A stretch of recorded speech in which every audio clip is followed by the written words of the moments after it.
নমস্কার, কেমন আছেন সবাই? মনের বাগানে আপনাদের সবাইকে স্বাগত জানাই। আমি আজকে নিয়ে চলে এসেছি তরমুজ গাছ কিভাবে আপনারা ছাদে গ্রো করবেন।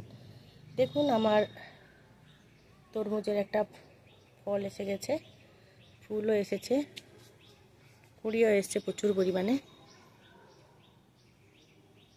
দেখুন, এখানেও একটা কুড়ি এসেছে।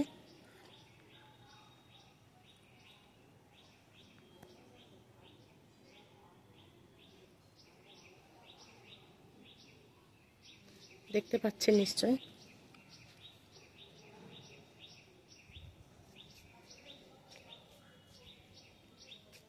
এইভাবে দেখুন, আমি এটা কিন্তু দানা থেকেই বসিয়েছি। বাড়িতে তরমুজ এসেছিল, তরমুজে দানা ফেলে দিয়েছিলাম, দানা থেকে একটা গাছই হয়েছে।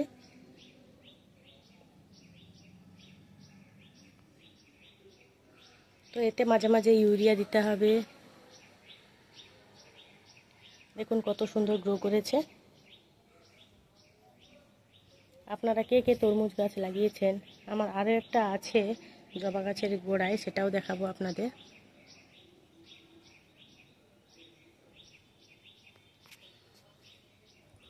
দেখুন, এরকম গামলাতে বসিয়েছি আমি।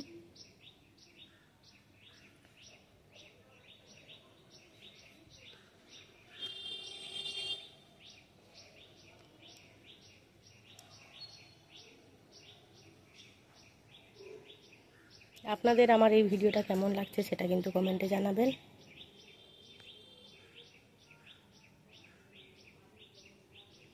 একে একটু ভালো করে খোল, গোবর সার সবই দিতে হবে, নয়তো এটা ঠিক মানে খুব সুন্দরভাবে গ্রো হবে না।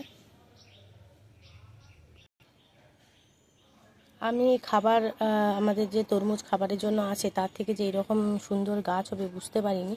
তো লাগিয়েছিলাম, এখানে ফেলেছিলাম কয়েকটা দানা হবে কিনা দেখে। তো এখানে সুন্দরভাবে হয়েছে দেখে আমি ওই গামলায় ফেলেছিলাম। তো গামলাতে আমার এসে গেছে, এটাতেও ফুল আসছে।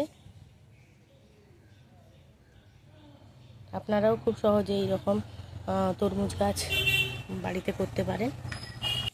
তো দানা থেকে এইভাবে সুন্দরভাবে গ্রো করে নিতে পারেন। তো আমার আজকে ছাদ বাগানে তরমুজ চাষ কেমন লাগলো আপনারা জানাবেন। যদি ভালো লেগে থাকে তাহলে লাইক, কমেন্ট, শেয়ার করে দেবেন। আর আমার চ্যানেলটিকে সাবস্ক্রাইব করে আমার পাশে থাকবেন। আপনাদের মহামূল্যবান সময় দিয়ে আমার এই ভিডিওটা দেখার জন্য আপনাদের অশেষ অশেষ ধন্যবাদ। দেখা হবে পরের কোনো ভিডিওতে। নমস্কার বন্ধুরা, ভালো থাকবেন, সুস্থ থাকবেন।